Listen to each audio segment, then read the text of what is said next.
Le thème, c'est année 2026, année de la consolation. Un thème très important. J'ai failli même dire un thème prophétique que le père de la maison a trouvé. Et je crois que j'étais venu le dimanche dernier pour dire à chacun, venons tous. Parce que la consolation, qui n'en veut pas? Nous tous, on veut la consolation. Mais malheureusement, certains ne sont pas venus à cause de leurs occupations. Et bon, surtout le dernier jour, les intempéries ont joué négativement. À cause de la pluie, vraiment, beaucoup n'étaient pas venus. Mais, par la grâce de Dieu, je suis là pour terminer tout ça. Et je pense que le Seigneur va nous aider. Alléluia. Alléluia. Je vais demander donc à l'évangéliste Mimi de me prendre le livre de 2 Corinthiens, le chapitre 1. On va lire du verset 3 au verset 7. 2 Corinthiens 1, 3 à 7. Pendant qu'il cherche ce verset, bien aimé, vous allez m'accorder un peu de temps.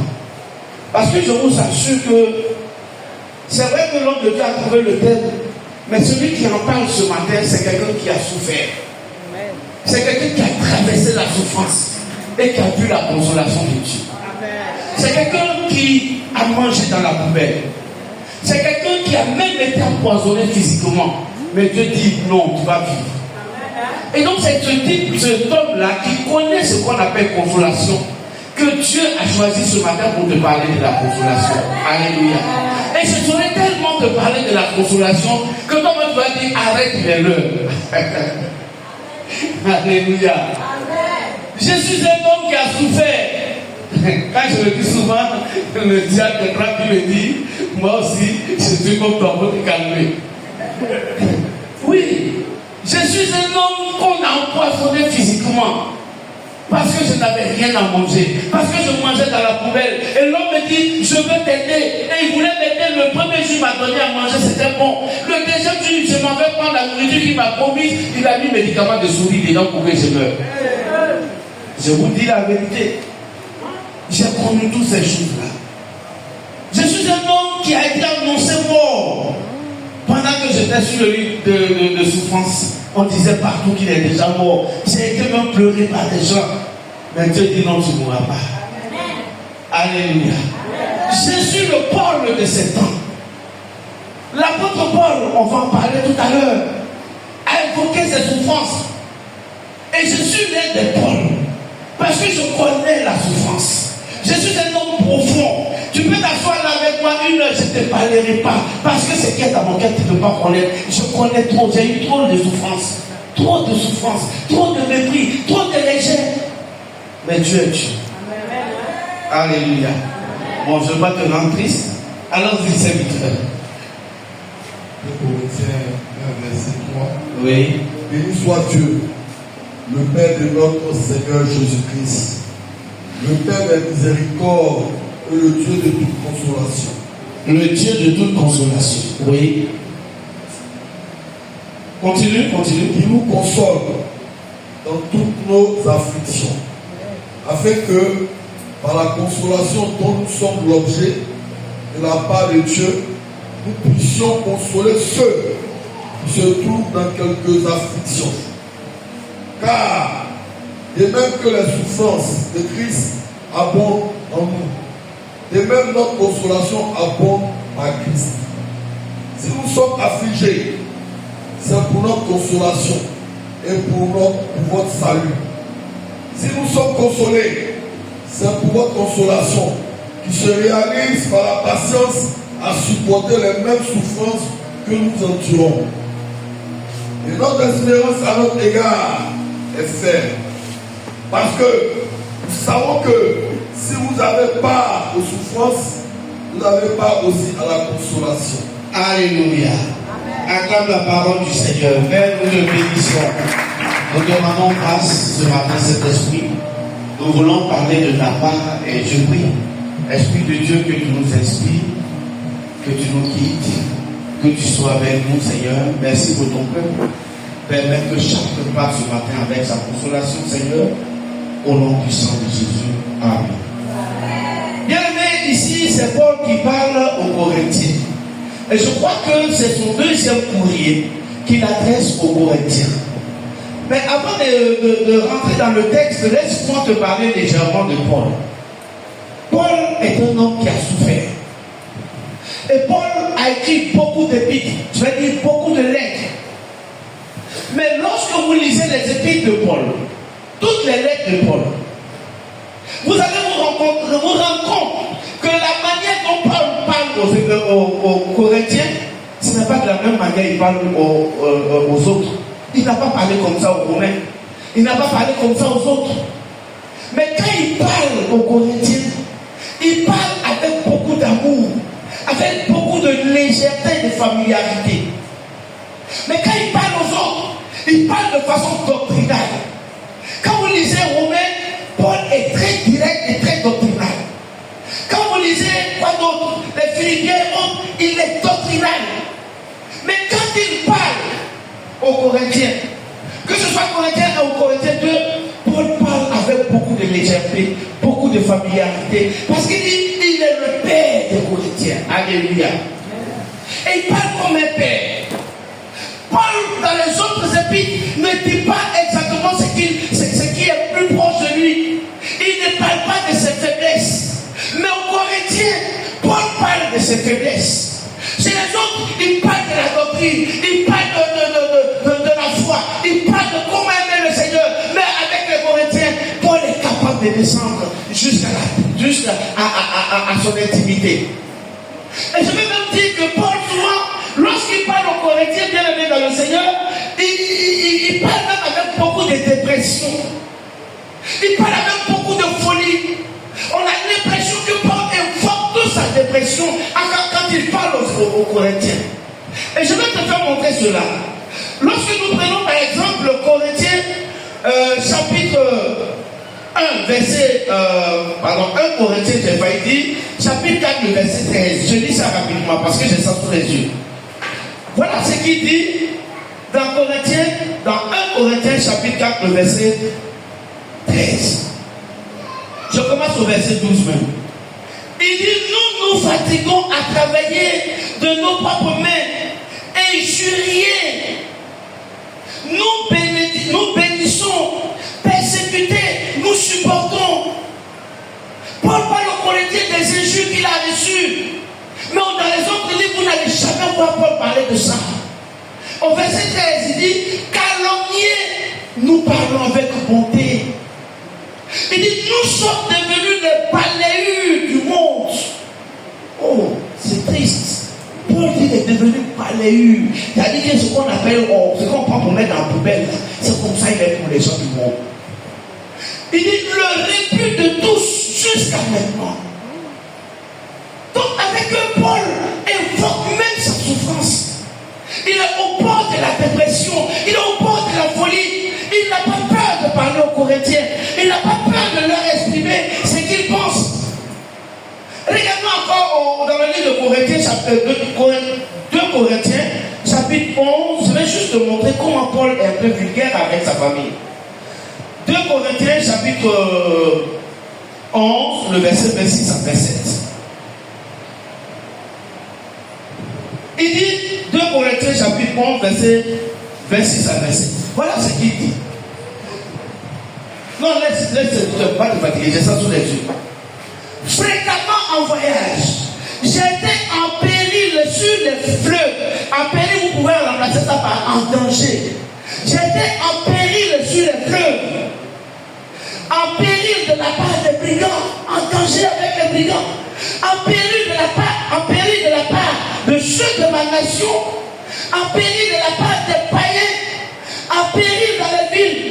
Même quand il fuit les villes et qu'il va au désert, il dit en péril dans le désert. En péril sur les mers, en péril parmi les faux frères. Ouais, il y a des faux frères aussi. Hein. Alléluia. Verset 27. Il dit, j'ai été dans le travail et dans la peine, exposé à de nombreuses veilles, à la faim et à la soif. Oh, quand je lis ça, je dis, mais quand Paul écrivait ça, il était dans quel état? Peut-être qu'il pleurait. À la faim et à la soif, à des jeunes multipliés. Ça veut dire que ça n'était même pas des jeunes volontaires. Il était obligé de gêner, il n'avait rien à manger. Il a été exposé au froid, à la nudité. Ce matin, je sais que je vais te parler de la consolation. Mais pour te parler de la consolation, il faut que tu saches ce qu'on appelle la souffrance. Paul a souffert de ces choses-là. C'est pourquoi tout à l'heure, en parlant, j'ai dit, je suis l'un des Paul de ce siècle. Il a souffert, abandonné. Personne ne s'occupait de lui. Mais il a préféré garder ça pour les Corinthiens. Lorsque Paul, il me dit, comme je l'ai dit, il était vraiment au bord de la folie. Mais Dieu a permis que Paul souffre. Parce que, pour être clair, après Jésus-Christ, l'un des apôtres qui a parlé, qui a vérifié, qui a véritablement touché l'évangile, c'est Paul. Mais Dieu a permis que Paul souffre. Dieu a permis qu'il souffre. Et Paul a souffert. Mais non seulement Dieu permet souvent que ses enfants souffrent, mais je veux même dire que Dieu est souvent l'auteur de la souffrance de ses enfants. Dieu lui-même organise que tu souffres. Parce que ta consolation sera grande. Dieu permet que tu souffres. La femme Anne, Dieu a permis qu'elle soit avec une deuxième femme. Et elle va être sans enfant. Elle a souffert. Dieu permet souvent que ses enfants souffrent. Parce que Dieu peut être à la base de la souffrance de ses enfants. Mais Dieu permet tellement la souffrance de ses enfants que souvent, il s'en fout même de ta souffrance. Alléluia. Si tu ne crois pas, lisons ensemble Esaïe 53, verset 10. Frère, si tu peux trouver ça rapidement. Esaïe 53, verset 10. Dieu même peut se foutre de ta souffrance. Esaïe 53, verset 10. Tu as trouvé? D'accord, oui, verset 10. Esaïe 53, verset 10. Oui. Il a plu à l'Éternel de le briser. À l'Éternel de le briser. Arrête-toi la fin. Pour Dieu là, il y a des souffrances qui plaisent à Dieu. Alléluia. Il y a des souffrances que Dieu même il veut pour toi. Dieu dit, la Bible dit, il a plu de le briser par la souffrance. Quand tu lis la même version dans le livre dans la Bible d'Empire, la Bible dit, il a plu à Dieu de le froisser par la souffrance. Si vous lisez également français courant ou nouvelle version, on dit il a plu à Dieu de l'écraser par la souffrance. Donc il y a des souffrances. Dieu te laisse passer par là. Parce que Dieu veut que tu saches qu'il est Dieu. C'est pourquoi je dis, moi, je suis un Paul. Dieu m'a permis de souffrir pour que je sache qu'il est Dieu. Alléluia. Aujourd'hui, quand tu seras marié, mais jamais nous ne disons aux frères, Dieu peut permettre la souffrance. Ce matin, je suis là pour te dire, il y a des souffrances que Dieu peut permettre dans ta vie. Parce qu'il est le Dieu qui permet, qui le fait, mais qui va le défaire. Alléluia. Dieu permet cela. Non, souvent, quand tu vas inviter quelqu'un, il faut lui dire la vérité. Toujours on l'a dit, c'est pas souvent il quitte nos églises, il perd la foi. Parce que quand tu lui as dit, tu lui dis, s'il vient, après 3 mois, il va se marier. Et donc après 3 mois, quand il ne se marie pas, il retourne. Mais appelez-le, dites-le que il y a la souffrance aussi dans la maison du Seigneur. Il y a des souffrances que Dieu permet. Ce matin, je suis venu te dire, il y a une souffrance que Dieu permet dans ta vie, mais c'est le bout du tunnel. Parce que l'homme de Dieu, par sa propre bouche, a déclaré que 2026 sera ton année de consolation. Et je le dis fortement, parce que ça ne vient pas de moi, mais ça vient de la tête, ça vient de la couronne. Et ce que la tête dit, c'est Dieu qui a créé. Et ce matin, je suis venu te dire, la souffrance que tu es en train de vivre au bout de ton doigt, parce que bientôt, Dieu va même le cacher de la consolation. Alléluia. Souvent dans l'église, on voit des gens qui font des comparaisons de souffrance. On dirait la lui souffre plus que l'autre. On dirait que lui là, parce qu'on lui souffle là, on dirait c'est. Hey, dans la maison de Dieu, chacun a sa souffrance. Chacun a sa souffrance. Dans la Bible, Dieu a dit, dans la Bible, il y a une femme qui est venue voir Élisée parce qu'elle n'avait pas d'enfant. Mais il y avait une autre femme qui est venue voir Élisée qui avait des enfants mais qui n'avait rien pour les nourrir. Chacun a sa souffrance. Ne comparons pas les souffrances. Peut-être que toi, Dieu t'a béni, mais il y a un domaine où tu souffres. Les souffrances ne sont pas les mêmes. Ne les comparons pas. Chacun a sa souffrance. Chacun a sa souffrance. Mais ce matin, la bonne nouvelle, c'est que la souffrance que tu as eue pendant des années, Dieu va te consoler. Alléluia. Serviteur, pardon, relis-moi encore. Ça c'était l'introduction, c'était juste pour te parler. Relis-moi le texte, s'il te plaît.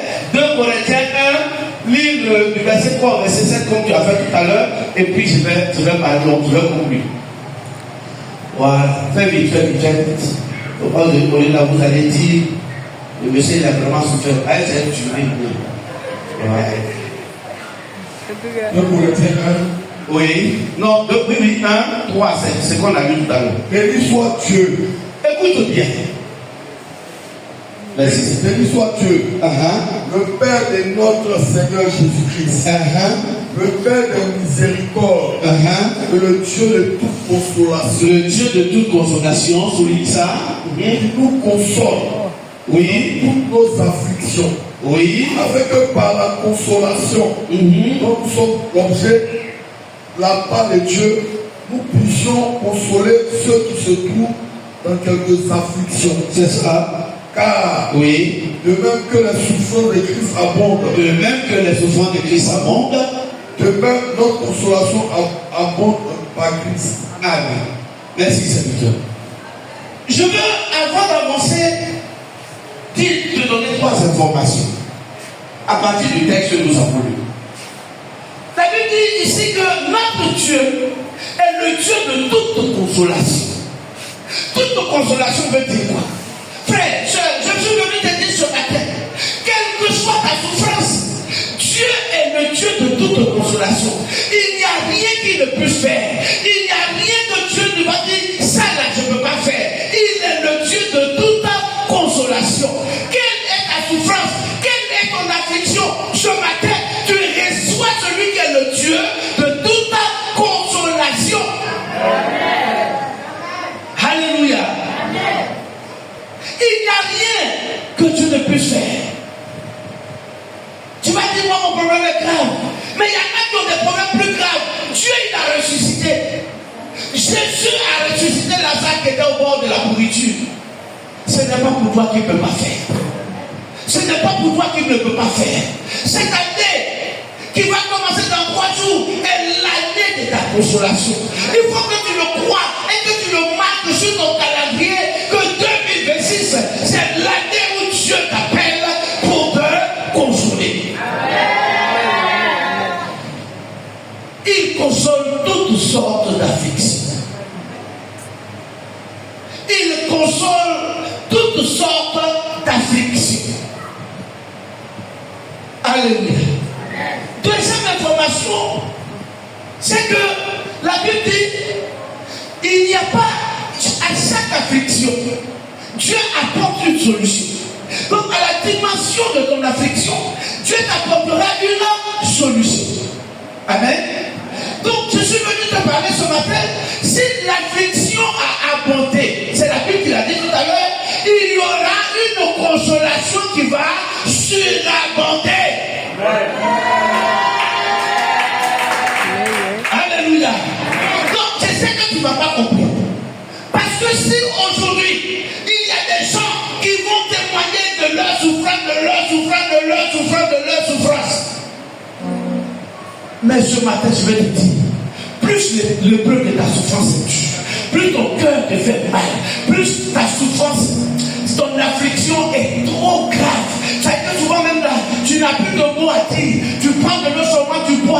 et tu es là assis sur ton affliction, ce matin je vais te dire que le Dieu qui bénit abondamment, le Dieu qui élève abondamment, te consolera de façon très abondante.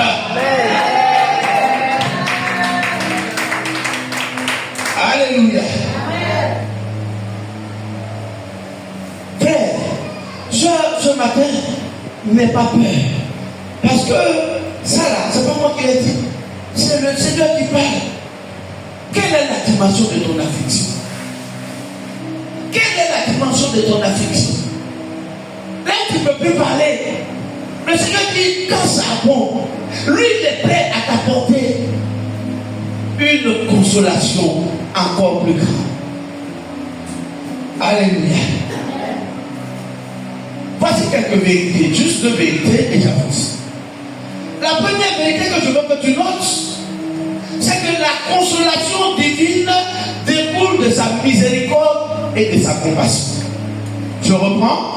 La consolation de Dieu découle, ça veut dire provient de sa miséricorde et de sa compassion. Alléluia.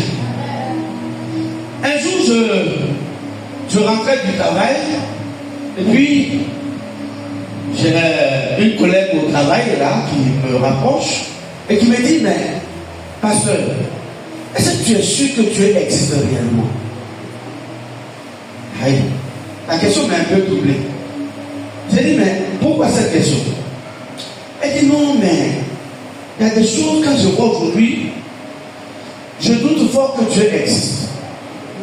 J'ai dit, mais explique-moi, je vais voir. Elle dit, pasteur, je me suis marié à 30 ans. Mais avant les 30 ans, je suis resté chaste. Je n'ai pas connu d'homme. Et je me suis marié selon ce que la Bible dit de se marier chaste. Et je me suis marié chaste. Et je suis avec mon mari aujourd'hui. Voici la 4e fois que couche que je vais te faire. J'ai dit, ah bon? Elle dit, c'est pas que je ne conçois pas. Quand je prends une grossesse, ça n'arrive pas à terme. Et c'est la 4e fois. Est-ce que vraiment, moi de respecter les principes de Dieu comme ça, est-ce que tu peux dire que Dieu existe moi? J'ai souri. Parce que ça, c'est rien devant la souffrance que moi j'ai traversée. J'ai souri et j'ai dit à la soeur, mets la main sur ton ventre, je prie, parce que j'étais pressé. Il y avait déjà Yango qui devait arriver à 8 minutes. Donc, mets la main rapidement, j'ai prié. J'ai dit non, c'est fini, tu n'auras plus de fausses couches. Amen. Elle a dit d'accord. La semaine de congé, la dernière fois, me rencontrait, elle me dit, ah, pasteur, on dirait que c'est venu encore un main. Il faut prier pour pas que vous venir. J'ai dit non, j'ai déjà déclaré, j'ai déjà dit que tu n'auras plus force pour pouvoir tu as peur. J'ai prié pour elle, elle est partie. Mais je me dis, quand elle va accoucher, je vais lui dire, ma fille, tu as vu, le Dieu que tu vois là, il a son temps qui n'est pas le temps des hommes. C'est vrai que l'homme peut voir des choses comme ça. Tout à l'heure, le serviteur disait, quand il avait son témoignage, ça fait 4 ans de mariage que son premier bébé est venu au monde. C'est ça que tu as dit tout à l'heure. Mais peut-être que la famille, je ne connais pas sa famille, mais imaginez comment les gens sont en train de parler derrière la jeune dame. Ah, on dirait que notre fils est marié devant le cimetière. Il y en a qui vont penser ça. Combien ma fille? Ah, d'accord. Mais ça va passer ça. Mais ils ne savent pas que Dieu attend son temps pour donner une consolation à la dimension de la souffrance que tu as vécue. Ce matin, je te rassure, ta consolation sera à la dimension de la souffrance que tu as traversée. La dame, la Bible parle de la veuve de Naïm. C'est cette femme. Elle était vraiment, je ne sais pas comment la qualifier, mais c'était horrible. Perdu son mari, son enfant qui était espoir, est en train d'être enterré. Mais elle a vu Jésus et Jésus lui dit, femme, ne pleure pas. Mais entre nous, Seigneur, tu me dis de ne pas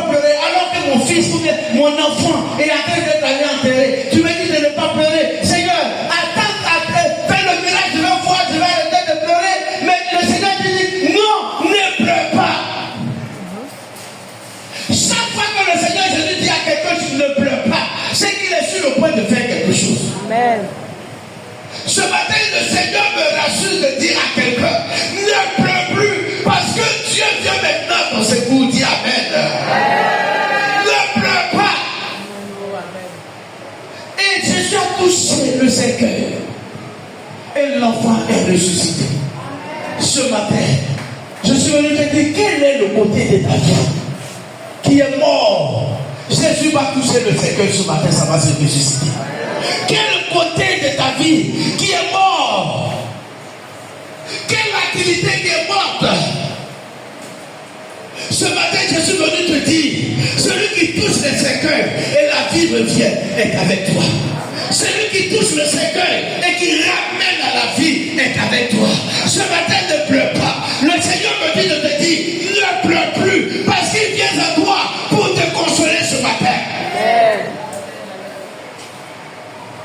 Si c'est moi qui ai dit, mais Seigneur, fais d'abord, je ne vois plus, tu vas me dire, je ne pleure plus. Mais tu sais pourquoi? Dieu te dit d'abord, ne pleure plus avant de faire le miracle. Je veux te dire que Dieu veut que le miracle que tu vas recevoir soit précédé par une joie. Tu ne m'as pas compris. Dieu est prêt à faire un miracle dans ta vie. Mais quand tu passes ton temps en train de pleurer, le miracle ne viendra pas. Mais quand tu vas arrêter de pleurer et que tu vas envoyer un petit temps de joie dans ta vie, quand tu vas commencer à louer le Seigneur, quand tu vas commencer à adorer le Seigneur, quand il y aura une joie en toi, Dieu va envoyer la bénédiction que tu attends. Dieu va envoyer la consolation que tu attends. Alléluia. Dieu, il est prêt. Mais il veut que ta joie soit d'abord, et après ta joie, le miracle arrive. Voici la formule mathématique de la consolation. Je t'explique. Affliction d'abord. Amen. Quand il y a l'affliction, la compassion ou la miséricorde de Dieu vient en deuxième position. Et en troisième position, le miracle arrive. Et à la quatrième position, la consolation est là. Alléluia. Donc je reprends. Affliction. Compassion de Jésus. Miracle et consolation. Ce matin, si tu as une affliction,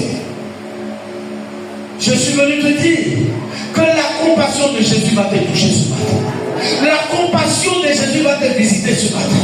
La compassion de Jésus va te visiter cette semaine. La miséricorde de Dieu va te visiter. Et le résultat, tu verras un miracle dans ta vie. Un miracle que tu n'espères pas. Un miracle de bénédiction. Un miracle de mariage. Un miracle de travail. Tu auras un miracle qui va arriver. Et Dieu va envoyer la consolation. Alléluia.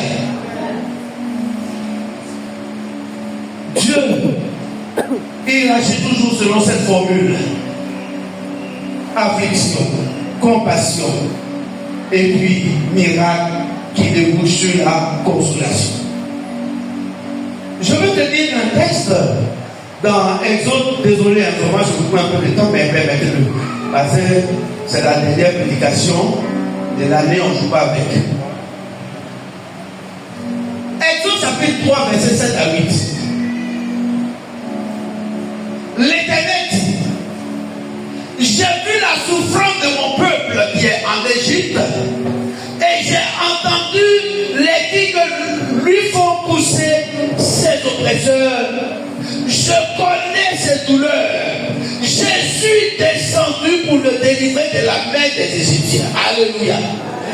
Deuxième vérité que je suis venu te dire ce matin, c'est que Dieu connaît ta douleur. Dieu connaît ta souffrance. Même tu peux être ici avec nous, jouer au dur. Tes amis, tu vas leur dire, tu vas leur cacher la vérité.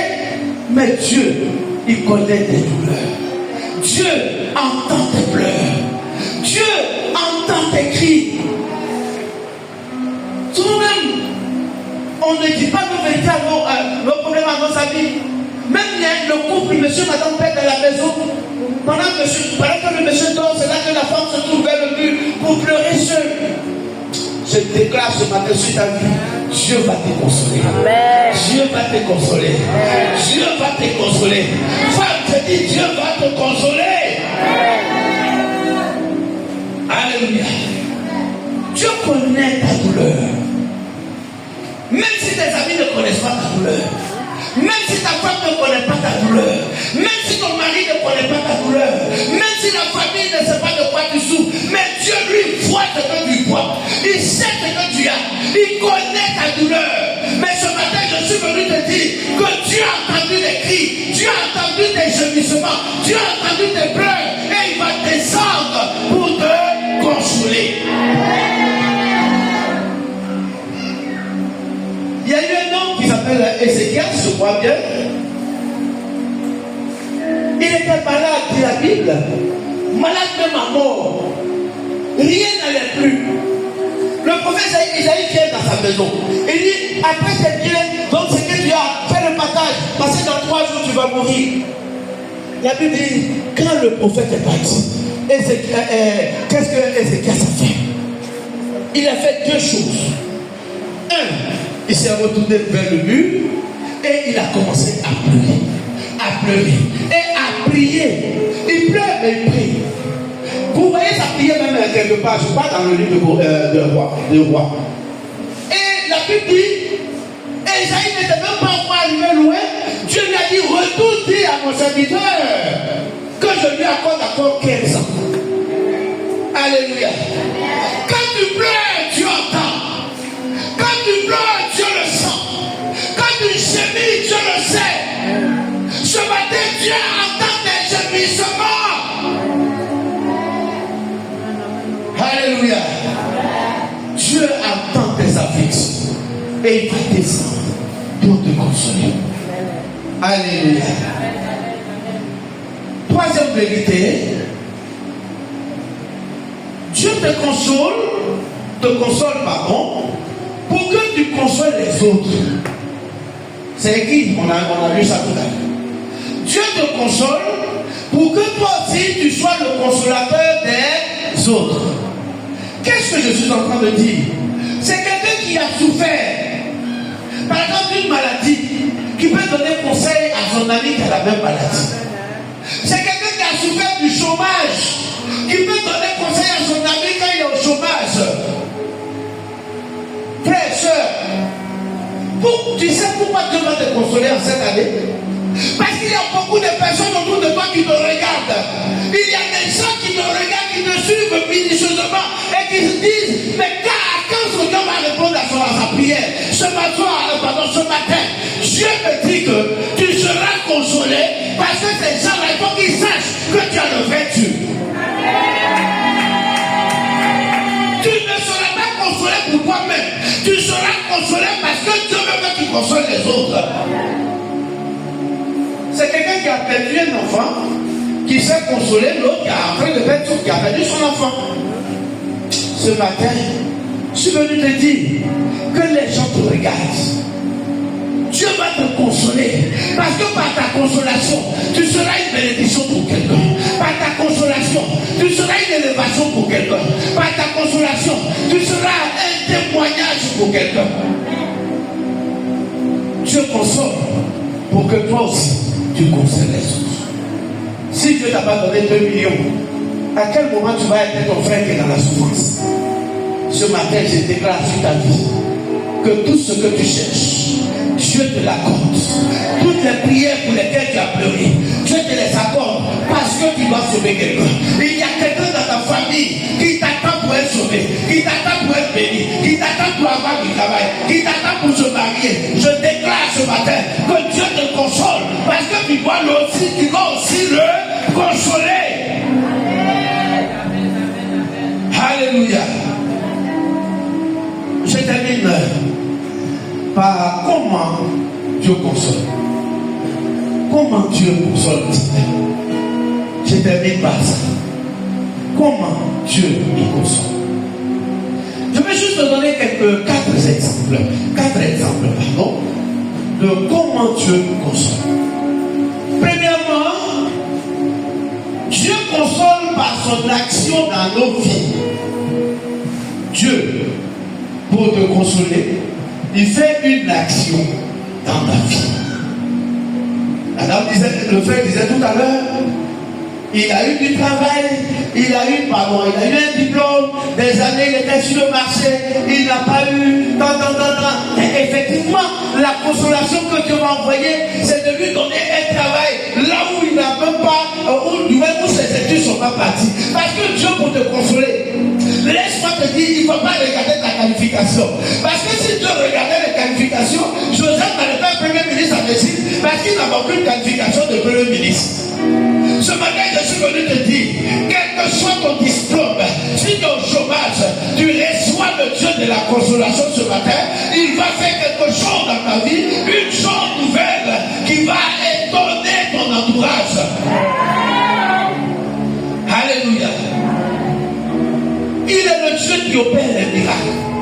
Et je déclare, en cette année 2026, Dieu fera des cascades et des cascades de miracles dans cette maison. Dieu va faire des cascades et des cascades de miracles dans cette maison. Des miracles qui vont étonner les gens aux alentours. Des miracles qui vont étonner les gens aux alentours. Dieu fera des miracles dans cette maison. Alléluia. Dieu, il fait le miracle. Ah non, il fait la consolation à travers les actions dans notre vie. Deuxième chose, comment Dieu console-t-il? Dieu console par les prophéties.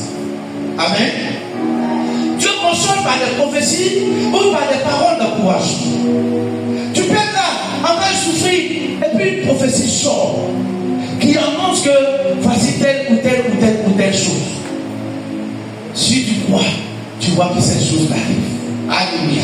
Ce matin, je suis venu te dire qu'en tant que prophète de Dieu, que tout ce que tu cherches, tout ce pourquoi tu as de l'affliction en ce jour, Dieu te console au nom de Jésus. Dieu te console au nom de Jésus. Dieu te console au nom de Jésus. Dans le livre de 2 Rois, chapitre 7, au verset 1, Élisée a fait une prophétie. La prophétie d'Élisée, ce n'était pas une prophétie de 1 an, ni de 3 ans, ni non. Dieu a fait Élisée a fait une prophétie de 24 heures. Il dit demain, à la même heure, il y aura beaucoup de nourriture à la porte de Samarie. Alléluia. Ce matin, je déclare, je ne ferai pas de prophétie de 10 ans, je ne ferai pas de prophétie d'1 an. Je dis demain à la bonne heure, demain c'est que lundi, Dieu ouvre les portes dans ta vie, Dieu ouvre la consolation dans ta vie, ce que tu as cherché, Dieu t'accorde, Dieu ouvre les portes.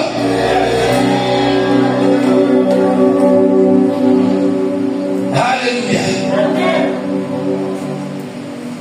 La prophétie que je déclare sur ta vie, ce n'est pas pour le mois de mars, ce n'est pas pour le mois d'avril, ce n'est pas pour le mois de juin, mais je déclare sur ta vie que tout ce que tu cherches, que tout ce pourquoi tu es affligé aujourd'hui, tout ce pourquoi tu ne crois même plus en Dieu et à sa prophétie, je déclare sur ta vie, le mois de janvier ne finira pas. Dieu ta prophétie s'accomplira sur ta vie et Dieu t'accordera ce que tu désires afin que tu l'honores. Alléluia. C'était la deuxième chose. Troisième chose, comment Dieu console-t-il? Dieu console en te donnant les choses que tu as perdues. Tu as perdu quelque chose ce matin? Je suis venu te dire que Dieu va te consoler. Il te donnera même le double de cette chose. Alléluia. Regardez Job. La Bible dit Job a tout perdu. Mais quand Job a tout perdu, lorsque Dieu devait consoler Job, qu'est-ce que Dieu a fait? Dieu lui a donné tout, multiplié par multiplié. Ce matin, je déclare sur ta vie que Dieu va t'accorder quelque chose, mais en double, en triple, en quadruple au nom de Jésus. Alléluia. Dieu, il te donne des choses que tu as perdues. Je te donne ce témoignage. Oh, lorsque mon épouse et moi nous avons fait notre premier garçon, après ça durait un peu. On se dit, mais qu'est-ce qui ne va pas? Et Dieu permet, elle prend une belle grossesse, et puis une fille née, on était très content. Mais la même soirée, le fœtus, le bébé, pardon, a dormi à la clinique. Là, le lendemain, on nous appelle à 6 h, on dit non, c'est pas moi. Ma femme était dans tous ses états, inconsolable, mais je n'ai jamais vu ça. J'ai dit, mais c'est quoi? Mais le Dieu de la consolation donne toujours ce qui est bon. Alléluia. Lorsque cette grossesse, cette histoire est passée, la grossesse qu'elle a eue un garçon. Première dimension de ce garçon, il ressemble très poutré à son père. La même démarche, la même manière de voir, la même concentration. Mais ce que je n'ai pas dit, un garçon que tu as donné une hyper intelligence. Il a un coefficient de 6,1. Mais je vous assure, en 6e, il a eu 18 et 40 de moyenne. Toute l'année. Il a été premier de sa classe. Cette année, on lui a dit toujours trop. On ne sait pas si tu vas être deuxième ou troisième. La nuit, j'arrive, il m'appelle papa. Je veux te parler, mais ne dis rien, maman. Parce que j'ai eu 17,41 et je suis le premier de la classe. J'attends toujours ce qui est meilleur. J'attends toujours ce qui est meilleur. Alléluia. Qu'est-ce que tu as perdu ce matin? Qui te fait si mal? Je veux déclarer que Dieu te donne ces choses en double. Je déclare ce matin que ce que tu as perdu et que tu as regretté, Dieu te donne ça en double. Dieu te donne ça en intelligence supérieure. Dieu te donne ça en grandeur nature. Alléluia. Je termine par le dernier point de comment Dieu te console. Bien aimé, je termine par ça. Dieu console souvent en donnant une relation humaine de qualité. Alléluia. Tu vois, souvent, tu es là, tu ne sais pas comment tu vas faire. Mais Dieu met sur ton chemin quelqu'un à qui tu ne t'attendais pas. Quelqu'un même que tu n'as pas calculé dans ton programme. Mais Dieu permet qu'il rentre dans ta vie. Mais quand il rentre dans ta vie, il te donne des opportunités et ta vie change. Tu vois que les choses que tu ne pouvais pas faire, tu commences à les faire. Ce matin, je déclare que Dieu te donne une opportunité de personnes de qualité qui vont révolutionner ta vie, des personnes de qualité qui vont révolutionner ta vie au nom de Jésus. Souvent vous êtes là, vous pleurez, si nous pleurons, et puis un coup, il y a une personne qui arrive. Tu dis, mais au départ, la personne ne semble rien. Mais au fur et à mesure, tu vois que c'est une personne de qualité et qui commence à changer ta vie. Là où tu ne pouvais pas entrer, il commence à te faire entrer. Là où tu ne pouvais pas manger, il commence à te faire manger. Ce que tu ne pouvais pas toucher, il commence à te faire toucher. Ce matin, je te dis que Dieu permettra une relation pareille qui va te faire arriver à la présidence. Une relation pareille qui va te faire rencontrer le pays de ce pays. Une relation pareille qui va te faire rencontrer les grands hommes de ce pays. Alléluia. Dieu de la consolation est avec l'église de Pierre en 2026. Dieu de la consolation est avec toi en 2026. Ce que tu ne pensais pas, ce que tu n'imaginais plus, ce que tu ne croyais plus, je suis venu te déclarer que cette année est l'année où Dieu va opérer des miracles dans ta vie, où Dieu va envoyer une prophétie qui va libérer ta vie, où Dieu va envoyer une restauration de ce que tu avais perdu. La Bible dit qu'il remplace ce que les sauterelles avaient dévoré. Ce matin, je suis venu te dire que Dieu va remplacer ce que tu as perdu de très cher. Alléluia. Dieu, dans sa bonté, il enverra dans ta maison, dans ta famille, une relation que tu n'avais jamais prévue, une relation que tu n'avais jamais imaginée. Cette relation viendra te prendre par la main, elle viendra te prendre par la main et qu'on te conduit à la gloire de Dieu, qu'on te conduit à l'élévation de Dieu, te conduit à la prospérité, te conduit à la puissance de Dieu. C'est toi debout, nous allons prier le Seigneur. Ce matin, une seule prière. La Bible dit s'est tourné vers le mur. Il a prié, pardon, et il a pleuré. Je ne dis pas forcément de pleurer ce matin, mais fais comme les Églises. Tu vas prier ce matin. Tu vas dire au Seigneur, j'ai trop souffert, j'ai trop pleuré, j'ai trop pensé, Seigneur. Ce matin, console-moi. Prie le Seigneur ce matin. Demande à Dieu de te consoler ce matin. Je veux une prière sincère. Ça ne sera pas long, mais une prière de sincérité. Dis à Dieu, Seigneur, j'ai trop pleuré. Console-moi ce matin. Prie le Seigneur ce matin. Le Dieu de la consolation est là. Le Dieu de la consolation est là. Le Dieu de la consolation est là. Il va te consoler ce matin. Parle. Fais comme Ézéchiel ce matin. Si tu n'as pas de souffrance, prie pour ton frère qui a une souffrance. Mais je sais que chacun de nous a sa souffrance. Et les souffrances ne sont pas les mêmes. Mais ce matin, la taille de ta souffrance sera dimensionnée par la taille de ta consolation. Tu as trop souffert du célibat. Ce matin, Dieu va t'envoyer une consolation. Tu auras une rencontre particulière. Et cette rencontre-là va changer non seulement ton statut, mais va changer ta vie. Prie ce matin. Dieu veut t'entendre. Dieu veut t'entendre ce matin. Dieu veut t'entendre ce matin prier. Dieu veut t'entendre ce matin prier. Tu as postulé. Et aujourd'hui tu ne crois plus. Dieu va rentrer en jeu aujourd'hui même. Il va rentrer en action aujourd'hui même. Et le travail que tu as cherché pendant tant d'années, Dieu te l'accorde. La promotion que tu veux, pour laquelle tu rentres en jeûne, tu jeûnes du prix, Dieu t'accorde cette promotion cette année.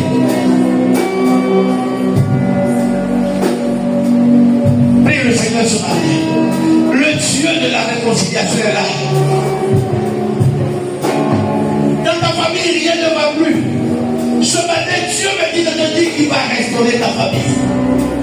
Il va te consoler à travers la restauration de ta famille. Et les choses iront beaucoup mieux. Prie ce matin. Prie le Seigneur ce matin. Prie le Seigneur ce matin. Demande à Dieu de te consoler. Demande à Dieu de te consoler. La Bible dit, il est le Dieu de toute consolation. Rien n'est impossible à lui.